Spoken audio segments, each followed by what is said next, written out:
ওদিকে পেল 1000 টাকা। হাফেজ সাহেবের নিয়ত ছিল কিন্তু পাবো কিছু ক্যাশ, যেটা বলো না টাকা।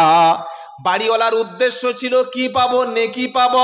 হাফেজ সাহেবের মনে নিয়ত ছিল কি, কোরআন 3 খতম পড়লে 1000 টাকা পাবো, যাওয়ার সময় মুরগির 2টো ঠ্যাং খাবো, ওর বাপের কবরে একটু কেঁদে যাব, বিনিময়ে আমি কিন্তু 1000 টাকা পেয়ে যাব।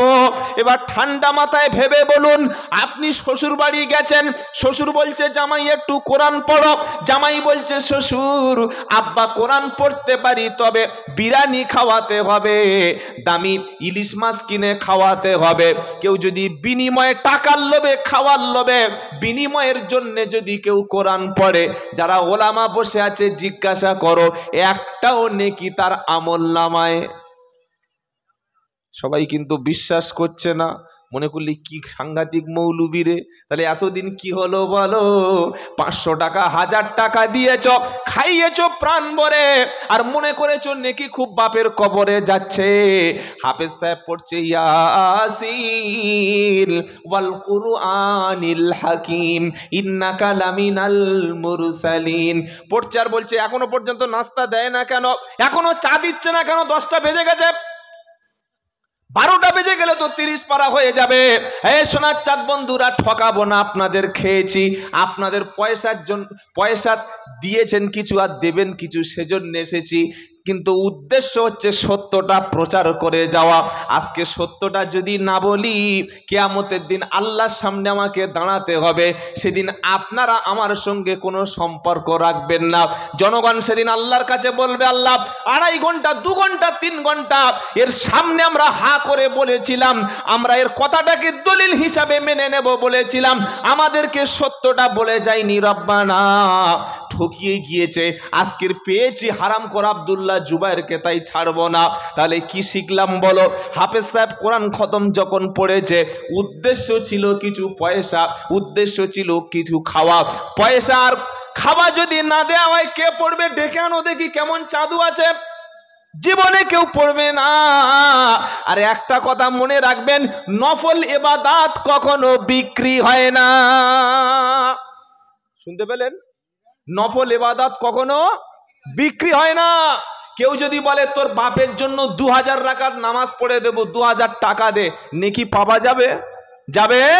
কেউ যদি বলে তোর নানির নামে 1000 কলেমা পড়ে দেবো, 1000 টাকা দে, একবার কলেমায় 1 টাকা, 1000 বার পড়লে 1000 টাকা, এটা নফল ইবাদত। কোরআন তেলাওয়াত নফল ইবাদত কিনা?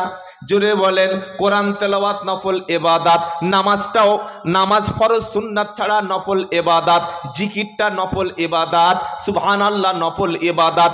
নফল ইবাদত, নফল আমল কোনোদিন টাকার দ্বারাই বিক্রি হয় না, আর বিনিময়ে কখনো হয় না। বলেও যেন আমার আব্বা কবরে চলে গেছে, কি করব বলো? হ্যাঁ সোনার চাঁদ বন্ধুরা, বয়স হয়ে গেছে 32, বয়স হয়ে গেছে 40, বয়স হয়ে গেছে 50, আর গুনার মধ্যে থেকো না, আর জেনার মধ্যে থেকো না, আর সুদের মধ্যে থেকো না, মদের আড্ডা ছেড়ে দাও, মিথ্যা কথা ছেড়ে দাও, গাঁজার আড্ডা ছেড়ে দাও, চগলখুরি ছেড়ে দাও, পোশাকটা পবিত্র করে নিয়ে আল্লাহর ঘরে ঢুকে যাও, ইমাম সাহেবের কাছে বসো, আর কোরআন শরীফ মসজিদের তাক থেকে পেড়ে এনে ছাত্রের মতো মাথাটা নিচু করে বলো, আউযু বিল্লাহি মিনাশ শাইতানির রাজিম, বিসমিল্লাহির রহমানির রহিম, আলিফ লাম মিম। 3টি অক্ষর যখন কোনো বান্দা পড়ে, তার আমলনামায় সাথে সাথে 30টি নেকি আমার আল্লাহ লিখে দেবে। জোরে বলুন সুবহানাল্লাহ। প্রথমে ইমাম সাহেবের কাছে বসে সূরা ইখলাসটা মুখস্থ করো, কুল হু আল্লাহু আহাদ আল্লাহুস সামাদ লাম ইয়ালিদ ওয়া লাম ইউলাদ ওয়া লাম ইয়াকুল লাহু কুফুয়ান আহাদ। এই সূরাটি একবার পড়লে 10 পারার নেকি আমলনামায় লিখে দেবেন কে? জোরে বলুন সুবহানাল্লাহ। সূরা ইখলাস 3 বার পড়ো, আমলনামায় আল্লাহ এক খতম কোরআন শরীফের নেকি লিখে দেবে। আর পড়ার পরে আল্লাহর কাছে কেঁদে বলো, রব্বানা, বাপ হারিয়েছি, মা হারিয়েছি, আত্মীয় স্বজন কবরে চলে গেছে, আমি হতভাগা সন্তান, কোরআনের কিছুটা অংশ পড়েছি আল্লাহ। সন্তান বাপের জন্য যখন হাত তুলে দোয়া করে কাঁদবে, সন্তানের দোয়া আমার আল্লাহর কাছে অবশ্যই কবুল হবে। মহল্লার সত্য কথাটা বলে যাবো আজকে, না বলবো না ভাবছি, বলবো। মহল্লার মানুষ যতদিন কোরআন না শিখবে ততদিন ইমাম সাহেবের লাভ, কি বুঝলেন? আর মহল্লার মানুষ যখন সবাই কোরআন শিখে নেবে তখন ইমাম সাহেবের হয়তো অর্থনৈতিক লাভ হবে না, কিন্তু এই ইমামটা হচ্ছে প্রকৃত ইমাম, যে ইমাম তার মহল্লার প্রত্যেকটা ছেলের মধ্যে কোরআন শিক্ষা দিতে পেরেছে। এই ইমামও জান্নাতি, আর এই মুক্তাদি মহল্লার সবাই জান্নাতি। জোরে বলুন জান্নাতি। জান্নাতের সার্টিফিকেট বিলি করছেন নাকি? নবী বললেন, কি বলে গেছেন? খায়রুকুম মান তাআল্লামাল কুরআনা ওয়া আল্লামাহু, তোমাদের মধ্যে সবচাইতে উত্তম তো হচ্ছে তারা নিজে কোরআন শেখে যারা, অপরকে কোরআন শিক্ষা দেয় যারা। ইমাম তো সেই ব্যক্তি ফজরের নামাজ পড়ে মসজিদে ঘুমায় না, ইমাম তো সেই ব্যক্তি জোহরের নামাজ পড়ে মসজিদে ঘুমায় না, ইমাম তো সেই ব্যক্তি আসরের নামাজ পড়ে মসজিদে ঘুমায় না, বাচ্চাদেরকে ডেকে এনে মসজিদে কোরআন শেখায়, মাগরিবের নামাজের পরে মুসাল্লিদের ধরে ধরে কোরআনটা শিখিয়ে দেয়। ফজরের নামাজের পরে ইমামের চোখে ঘুম আসবে না, রব্বানা কিভাবে আমি ঘুমাবো? আমার মহল্লার শিক্ষিত ছেলেগুলো একটাও কোরআন জানে না, এরা কোরআন না শেখানো পর্যন্ত আমি ইমাম ঘুমাবো না। এটা যখন ইমামের মনের ইচ্ছা হবে, এরাদা হবে, আর ইমাম যখন মহল্লার মধ্যে কোরআন শেখানোর মতো মানসিকতা তৈরি হবে, অবশ্যই মহল্লাবাসী তখন পরিবর্তন হবে। সুবহানাল্লাহ। 1 মাস পরে বলবেন, জোরে বলুন সুবহানাল্লাহ। ইমাম যখন কোরআন শেখাবে তখন হয়তো খতম বিক্রি হবে না, তবে ইমাম মারা গেলে কিয়ামত পর্যন্ত যত ব্যক্তিকে কোরআন শিখিয়েছে প্রত্যেকের নেকির 1% ইমামের কবরে চলে যাবে। বলে দলিল কি আছে বলো? 2024-এ দলিল ছাড়া কোনো মাল বিক্রি হয়? হ্যাঁ বা না বলেন? মোবাইল বিক্রি হবে, মোবাইল, এতবার ফোন করছি কে রে বাবা? মোবাইল কিনতে যাবে, মোবাইলের কেনার জন্য একটা প্রুফ লাগে কিনা? কোনো কাগজ দেব না, কোনো ডকুমেন্টস থাকবে না, মোবাইল বিক্রি হবে? হবে না। বাইক বিক্রি হবে, তার ভ্যালুয়েশন নাই, বাইকের কোনো কাগজ নাই, ও মাল ফ্রিতে দিলে কেউ নেবে না। এই জায়গাটা কাল সকালে বিক্রি হবে, রেকর্ড লাগবে, পর্চা থাকবে, জমির সবকিছু খাজনা কাটা থাকবে, অরিজিনাল মালিক থাকবে, তবে মালটা, জোরে বলো, যতক্ষণ পর্যন্ত অরিজিনাল খাজনা থাকবে না, যতক্ষণ পর্যন্ত অরিজিনাল দলিল থাকবে না, ততক্ষণ পর্যন্ত কখনো মাল বিক্রি হবে না। তো হাফেজ সাহেব যে সারা বছর কষ্ট করে কোরআন শিখিয়ে গেছে, এর নাকি যে হাফেজ সাহেব 1% পাবে, কি দলিল আছে বলো? মাইয়াশফা শাফাআতান হাসানাতাই ইয়াকুল্লাহু নাসীবুম মিনহা। আল্লাহ পাক শোনাচ্ছে, কেউ যদি ভালো কাজের জন্য, নেক কাজের জন্য, কল্যাণ কাজের জন্য, নেকি কাজের জন্য সহযোগিতা করে, যে সহযোগিতা করবে, যে সুপারিশ করবে, যে সাপোর্ট করবে, যে তাকে একটু উৎসাহিত করবে, ওর জন্য উৎসাহিত ব্যক্তি সমপরিমাণ নেকি পাবে।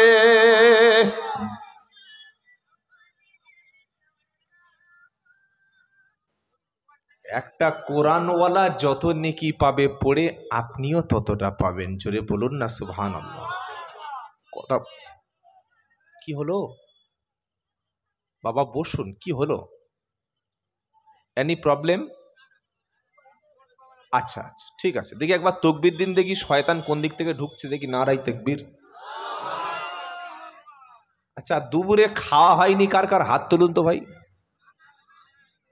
সবার হয়েছে? তো দুপুরে যদি সবার খাওয়া হয়, সাউন্ডটা এত কম কেন? নারাই তাকবীর। মেদিনীপুরের লোকের এ সাউন্ড, এগুলো আমাদের 24 পরগনা সেই আলো চালের ভাত খাওয়া লোকের সাউন্ড। মেদিনীপুরের লোক তো সেই 110 টাকা দামের চালের ভাত খায়, তাই তো বুঝলি? হ্যাঁ, কি বুঝলেন? মেদিনীপুরের লোকের সম্মান আলাদা। দেখি আরেকবার আপনাদের কণ্ঠটা একবার আল্লাহর কাছে পৌঁছাক। নারাই তাকবীর। তাফসীরুল কোরআন মাহফিল, নারাই তাকবীর। আল্লাহ আপনাদের কণ্ঠগুলো কবুল করুক, জোরে বলুন আমিন। না ওটা আবার যেন, ওটা আমার খুব একটা পছন্দ নয়। টিউটার সাউন্ডটা ভাই একটু বাড়িয়ে দেন, খুব আমার গলাটা চেপে গেছে তো। আপনার সাউন্ড যথেষ্ট ভালো। আসলে কামার বুড়ো হয়ে গেলে লোহা শক্ত হয়ে যায়, কি বুঝলেন? জন বয়সে ছিল না, দুটো হাতুড়ি যখন মেরেছে এরকম রড বেঁকে তখন ছুরি হয়ে গেছে। আর কামার বুড়ো হয়ে গেলে সারাদিন পিটিয়ে মাল বেঁকছে না। কেন বলুন তো? কামার বুড়ো তো আমাদের প্রত্যেক দিন 2 ঘন্টা 2.5 ঘন্টা বলতে হয়। সব দিন তো আর গলা সমান থাকে না। গলা এটা আল্লাহ দেয়া একটা রহমত। কি শোনাচ্ছিলাম ভাই? কোরআন হাফেজ সাহেব শিখিয়েছে, তার জন্য সে নেকি পাবে। যত ব্যক্তি মহল্লায় কোরআন শিখেছে, হাফেজ সাহেব যদি মারাও যায়, প্রত্যেকটি ছেলেকে কোরআন শেখানোর নেকি হাফেজ সাহেব কবরে শুয়ে শুয়ে পাবে। জোরে বলুন সুবহানাল্লাহ। এটাই লাভ ছিল না 1 খতমে 400 টাকা 300 টাকা, এটাই লাভ ছিল? দুনিয়ার লাভটা কোনো লাভ নয়, আসল লাভ হচ্ছে আখেরাতের লাভ। আসল লাভ কোথায়? তাহলে প্রথম যে আয়াতটা শুনিয়েছি, যারা কোরআন শুনে মুখ ফিরিয়ে নেবে, কোরআন শুনে যারা মিথ্যা কথা মনে করবে, আল্লাহ পাক বলছে তারা হচ্ছে নাফরমান। তারা কি? আবার বলছি, ইন্নাল্লাযীনা কাযযাবু বিআয়াতিনা ওয়াস্তাকবারু আনহা লা তুফাত্তাহু লাহুম আবওয়াবুস সামা। যে ব্যক্তি কোরআন শোনার পরে মিথ্যা মনে করে, অহংকার করে কোরআনের থেকে মুখটা ফিরিয়ে নেবে, বাড়িতে মিলাদের দিন খুব সুন্দর করে পাঞ্জাবি টুপি পরে মিলাদ শুনবে, এই ব্যক্তি মিলাদ শুনবে খুব সুন্দর করে, কিন্তু নামাজের ধার, জোরে বলুন, ধারে না, তার জন্য কিন্তু কোনো লাভ বয়ে আনতে পারবে না। আল্লাহ পাক শোনাচ্ছে, কোরআন শুনে বিশ্বাস করবে না যারা অহংকার করবে, লা তুফাত্তাহু লাহুম আবওয়াবুস সামা। এখানে আকাশের সমস্ত দরজার কথা আল্লাহ পাক বলছে। কোরআন শুনে মিথ্যা মনে করে মানবে না, অহংকার করে ঘাড় ফিরিয়ে মুখ ফিরিয়ে চলে যাবে যারা, ওই ব্যক্তির মরণের পরে আসমানের কোনো দরজা তার জন্য খোলা হবে না। হাত্তা ইয়ালিজাল জামালু ফি সাম্মিল খিয়াত। আল্লাহ পাক শোনাচ্ছে, এই ব্যক্তি জান্নাতে যাওয়া তেমন অসম্ভব যেমন সূচের পিছনে যে ছিদ্র থাকে, এই সূচের পিছনের ছিদ্র দিয়ে একটা উট প্রবেশ করা যেমন অসম্ভব। সূচ বোঝেন না? বোঝেন না? নিডিল সুই, তার পিছনে কখনো কোনো উট প্রবেশ করতে পারে না। সূচের মধ্য দিয়ে যেমন উট প্রবেশ করে যাওয়া অসম্ভব, এই অহংকার করবে কোরআন শুনে, কোরআন শুনে মানবে না, সারা জীবন কোরআনের কাছে আসবে না, এই ব্যক্তিদের জন্য জান্নাতে যাওয়া তেমন অসম্ভব। বললে শাস্তিটা কি? লাহুম মিন জাহান্নামা মিহাদ ওয়া মিন ফাওকিহিম গাশ। ওই ব্যক্তির শাস্তি হলো জাহান্নামের বিছানা হবে, আর জাহান্নামের চাদর দিয়ে ঢেকে দেওয়া হবে। বিছানা কিসের? জাহান্নামের আগুনের বিছানা, উপরে চাদর থাকবে আগুনের চাদর, নাজাতের কোনো রাস্তা থাকবে না। এবার অনেকে মন খারাপ করবে, হুজুর তাহলে আমাদের কি বিছানাটা আগুনের হবে, চাদরটা কি আমাদের জাহান্নামের হবে? আল্লাহ পাক এবার বলছে, হে মেদিনীপুরের মানুষেরা, হে কেশপুরের সারাইয়ের মুসলমানেরা, মন খারাপ করো না। কোরআন শুনে যদি তুমি ঈমান আনো, ওয়াল্লাযীনা আমানু ওয়া আমিলুস সালিহাতি লা নুকাল্লিফু নাফসান ইল্লা উসআহা। নিশ্চয়ই কোরআন শোনার পরে আমি আল্লাহ আমার উপরে ঈমান এনেছে যারা, আমার উপরে ঈমান আনার পরে ভালো কাজ করেছে যারা, আমি আমার বান্দার উপরে সামান্য পরিমাণ কোনো জুলুম করি না। জোরে বলুন সুবহানাল্লাহ।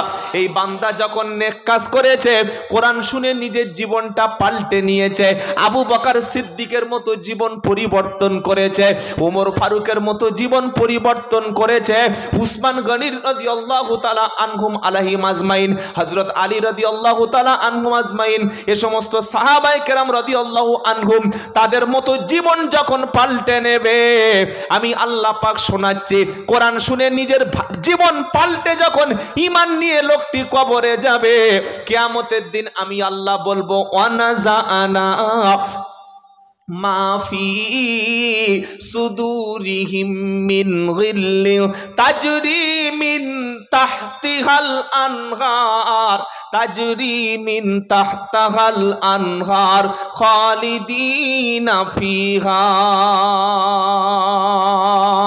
আমি আল্লাহ জান্নাতি ব্যক্তিদের অন্তর থেকে হিংসা বিদ্বেষ সব দূর করে দেব, আর তাদের জান্নাতের মধ্যে তলদেশে সুন্দর ঝরনার ব্যবস্থা করে দেব। জোরে বলো সুবহানাল্লাহ। জান্নাতি ব্যক্তিরা আনন্দে থাকবে, ফল খাবে, আল্লাহর নিয়ামত জান্নাতের মধ্যে ভোগ করবে। কেন? তারা কোরআন শুনে জলসা থেকে, মাহফিল থেকে নিজের জীবনটাকে পরিবর্তন করে নিয়েছিল। তারা জান্নাতে আনন্দ থাকবে, ফল খাবে, সমস্ত নাজ নেয়ামত পাবে, হুরেদের সঙ্গে গল্প করবে, যেখানে খুশি মন চাইবে সেখানে যাবে, আর তারা বলবে আলহামদুলিল্লাহিল্লাযী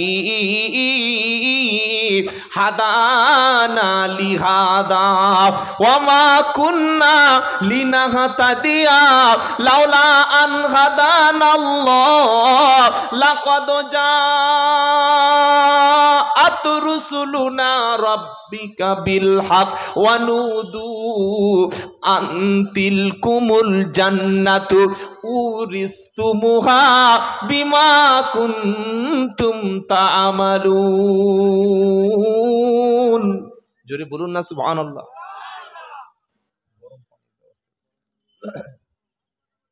জান্নাতে খাবে আর কি বলবে? আলহামদুলিল্লাহ। জান্নাতে খাওয়ার পরে কি বলবে? জোরে বলেন। একটা বক্তা বক্তব্য করছে, বাবারা জান্নাতে সব ফল খাবে, পাখির মাংস খাবে, কলিজা ভাজা খাবে। কলেজের একটা ছাত্র ঢালাই রাস্তা দিয়ে যাচ্ছিল, সায়েন্সের ছাত্র, ছুটে এসে চিঠি লিখে দিয়েছে, হুজুর সব খাবে? বলছে হ্যাঁ। সব? বললে হ্যাঁ। তা বলছে খাবে তো পায়খানা করবে কোথায়? কারণ জান্নাতে কোনো টয়লেট নাই। জান্নাতে কোনো, জোরে বলেন না, জান্নাতে কোনো টয়লেট নাই। নতুন জামাই এসছে, শাশুড়ি সকালবেলা শীতের পিঠে ভালো করে খেজুরের গুড়, নলেন গুড় আর জয়নগরের মগ আর আপনার ওই শক্তিগড়ের ল্যাংচা, বড় বড় পিঠে, বিরিয়ানি, চাপ খাই গেছে, সকাল থেকে সন্ধে পর্যন্ত 6 বার নাস্তা দিয়েছে। এরকম যদি দুদিন খায়, মালটা বার হওয়ার দরকার আছে না নাই? কথা বলে না। কোথায় গিয়ে পায়খানা করবে? রান্নাঘরে? কোথায়? টয়লেটে। তো শ্বশুর বাড়ি টয়লেট না থাকলে কোথায় যাবে? চাচা তো শ্বশুরের বাড়ি যাবে, চাচা তো শ্বশুরের বাড়ি টয়লেট না থাকলে কোথায় যাবে? আশেপাশে যাবে, আর আশেপাশে না থাকলে মসজিদে যাবে, তাই তো নাকি? মসজিদের পাশে, মসজিদে পায়খানা নাই, মসজিদে তো পায়খানা করতে যাবে। তো যদি দেখে গ্রামে কোথাও পায়খানা নাই, ও মালটা বাঁচবে? কি বলছেন বলেন? তো আল্লাহ তো বলছে জান্নাতে নাপাক নাই, না আছে পেশাবখানা, না আছে পায়খানা। কলেজের ছাত্রটা ছুটে এসে বলছে, মৌলভী সাহেব তোমাদের কোরআন মিথ্যা, ওসব ভুয়ো গল্প রাখো। লোকটা জান্নাতে ফল খাচ্ছে, মাছ খাচ্ছে, মাংস খাচ্ছে, পাখির গোশ খাচ্ছে, সব নাজ নেয়ামত খাচ্ছে, আর লোকটা পায়খানা করছে না, মালটা বাঁচবে? আল্লাহ পাক আলেমদেরকে একটা এক্সট্রা জ্ঞান দিয়ে দেন। জোরে বলুন সুবহানাল্লাহ। যে জ্ঞানটা সায়েন্সে নাই, হিস্ট্রিতে নাই, ফিজিক্সে নাই, কি বুঝলেন? এই জ্ঞানটা একমাত্র আছে আল্লাহর প্রদত্ত ইলম, যেটাকে কুরআন সুন্নাহর জ্ঞান বলা হয়। বলুন না সুবহানাল্লাহ। হুজুর বলছে, বাবা এদিকে এসো, নাম কি? বলছে আমার নাম হচ্ছে মিস্টার সুমন। কোন কলেজে পড়েছো? আপনাদের কাছাকাছি কলেজ কি আছে? কেশপুর কলেজে আমি পড়েছি। তো তখন মাওলানা বলছে, বলো তোমার বিয়ে হয়েছে? বললে না। তোমার ছোট ভাইয়ের বয়স কত? বলছে 3 বছর। তোমার ছোট ভাই জন্মের আগে তোমার মায়ের পেটে কত মাস ছিল? কলেজের ছাত্রটা বলছে ছিল প্রায় 9 মাস 10 দিন থেকে 10 মাস।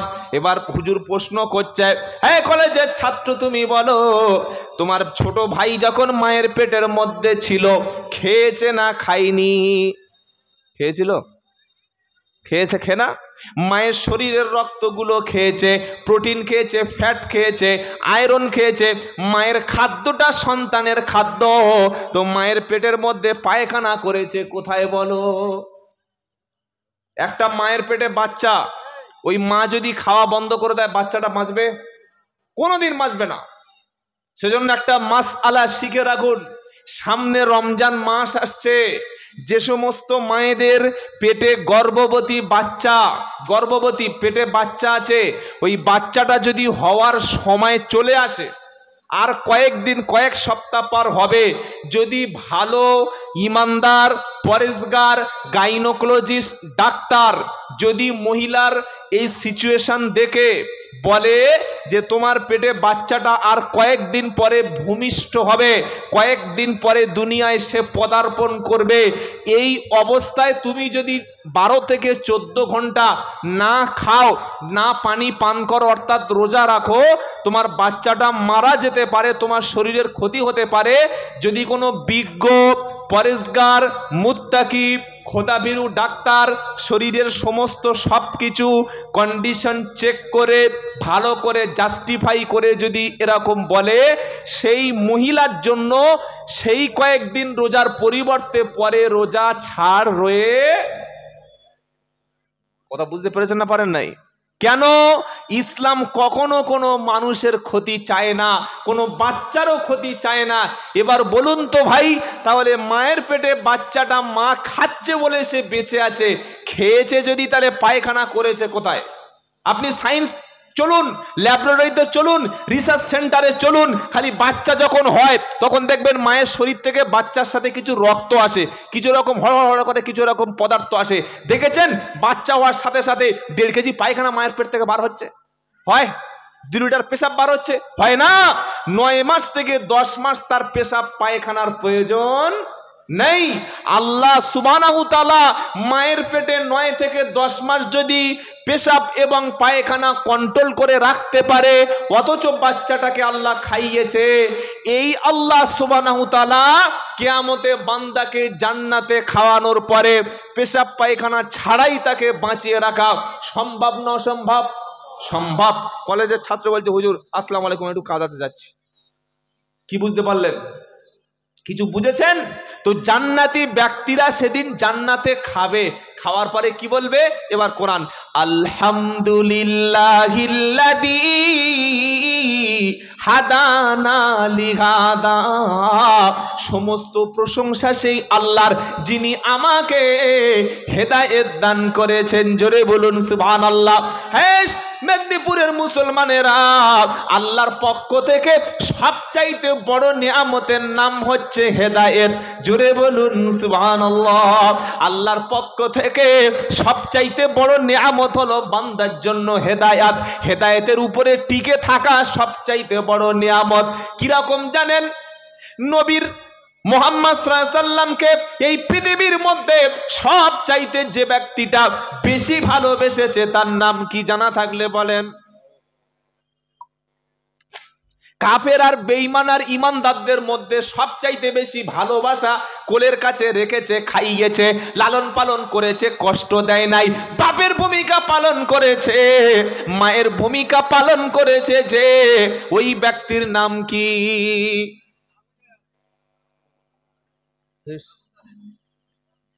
কি নাম? জোরে বলেন।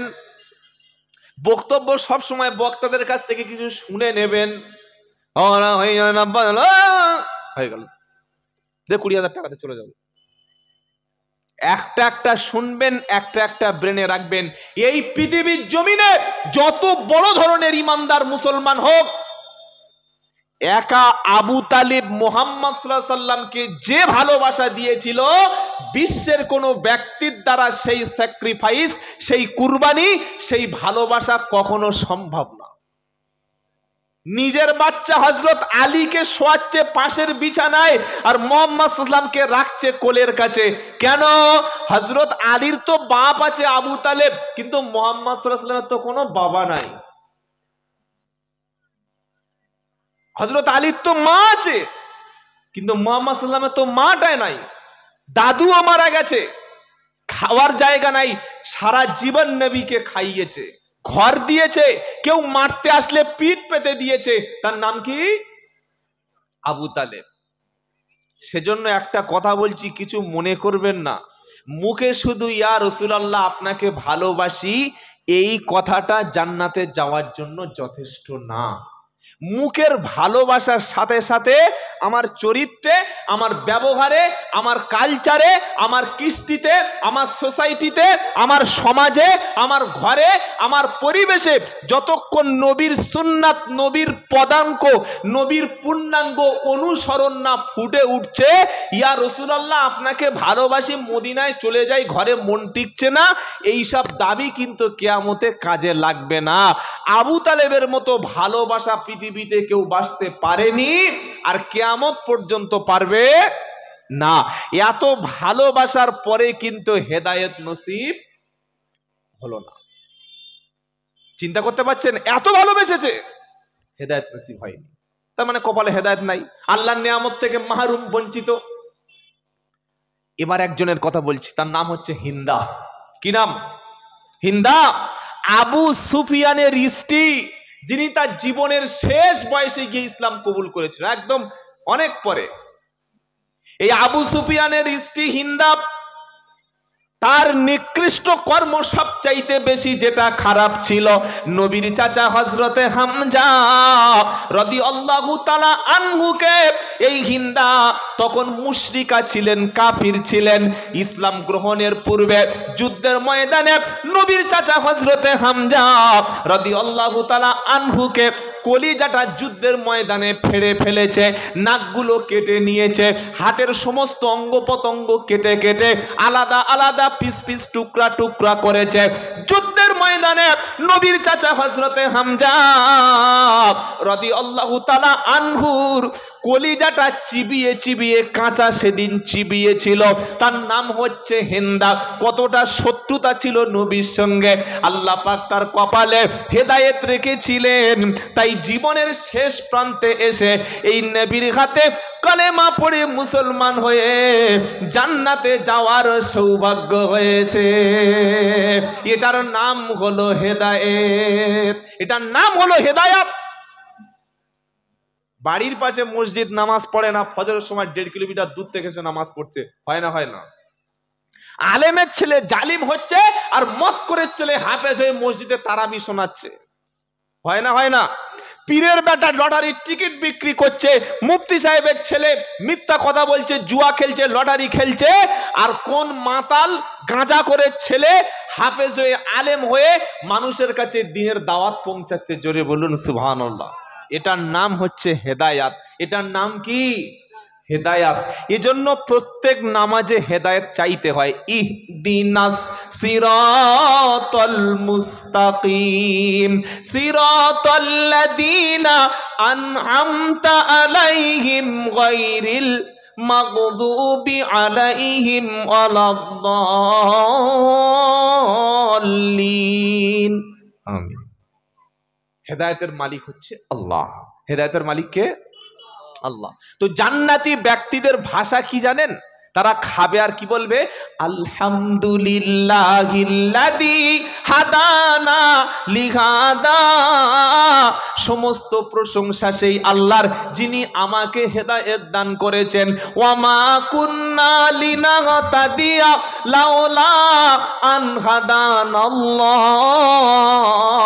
যদি আল্লাহ আমাকে সঠিক পথে না আনতেন, মুসলমানের ঘরে যদি আমাকে না পাঠাতেন, কোরআনের মতো শ্রেষ্ঠ কিতাব যদি না দিতেন, আমি যদি কলেমা না পড়তে পারতাম, মাথায় টুপি যদি না দিতাম, মুখে দাড়ি যদি না রাখতাম, যদি নামাজ না পড়তাম, রমজানে রোজা না করতাম, মরণের পরে জাহান্নাম হতো ঠিকানা। তাই আল্লাহ পাক হেদায়েত দান করেছে।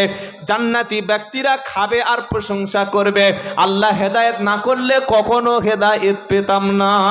লাকাদ জাআত রুসুলু রাব্বিনা বিল হক ওয়া লাকাদ জাআত রুসুলু রাব্বিনা বিল হক।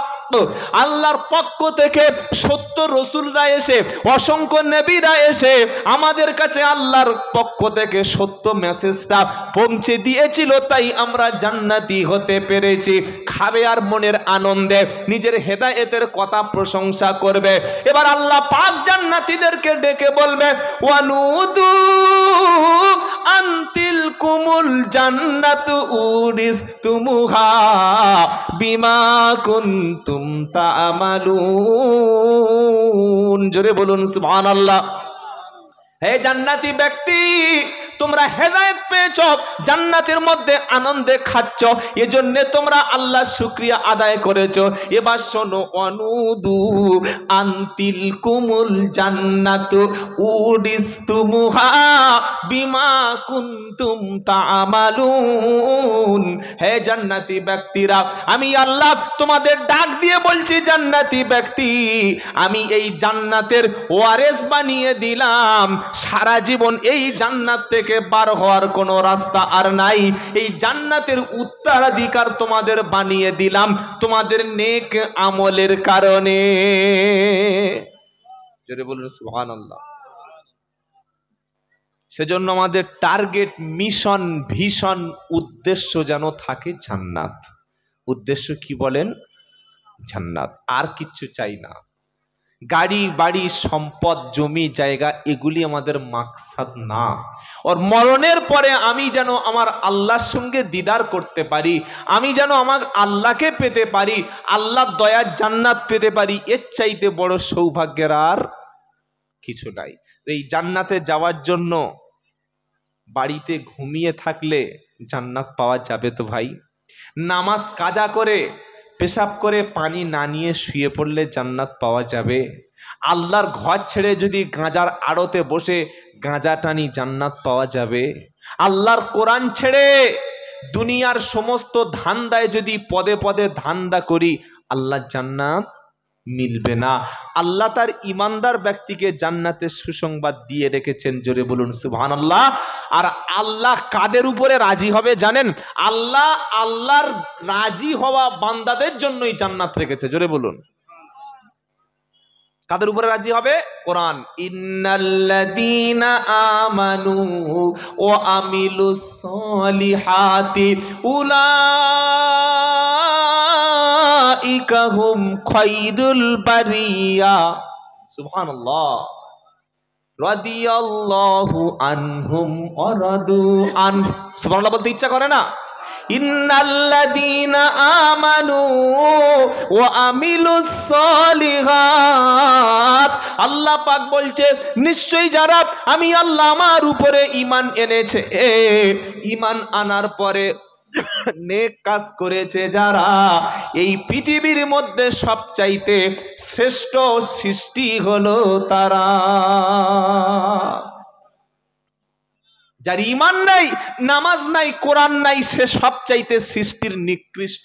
যে সারা জীবনে একটা সেজদা দিতে পারলো না, গোটা জিন্দেগিতে কখনো আল্লাহর ঘরে ঢুকতে পারে নাই, গোটা জিন্দেগিটা আল্লাহর খেয়েছে, আল্লাহর পৃথিবীতে চলেছে, আল্লাহর আসমানের নিচে সুখ ভোগ করেছে, আল্লাহর সূর্যের তাপ নিয়ে বেঁচেছিল, আল্লাহর অক্সিজেনে জীবন কাটিয়েছে, আল্লাহর দেওয়া গাছের ফল খেয়েছে। যত ফল আমরা খাই, সবজি খাই, এগুলো কার তৈরি?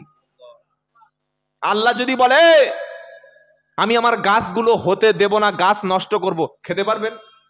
আপনারা বলবেন হুজুর আমি ঘরে চাষ করব। আরে চাষ করছেন তো আপনি, জমিতে ফসল ছড়াচ্ছেন আপনি, আর দিচ্ছেটা কে? বলেন যাবেন কোথায়? প্রত্যেকটা জিনিস মাটির মধ্যে পড়লে পচে যায় না, ডবল হয়। জোরে বলেন। মোবাইলটা মাটির মধ্যে 6 বছর রেখে দেব, কটা মোবাইল বার হবে? তাড়াতাড়ি বলেন। এই মোবাইল কটা বার হবে 6 বছর মাটির তলায় রেখে দিলে? বলেন, কথা বলে না। 2 ফুট মাটি খুলে আমার এই মোবাইলটা 6 বছর রেখে দেব, কটা মোবাইল বার হবে? আসবে? মোবাইল বার হবে না। এই চেয়ারটা 20 ফুট মাটির নিচে পুঁতে রাখবো 6 মাস, এরকম ডবল 2টো চেয়ার হবে? হবে? এই চশমাটা মাটির মধ্যে 6 বছর রাখবো, কিছু খুঁজে পাওয়া জোরসে বলো যাবে না।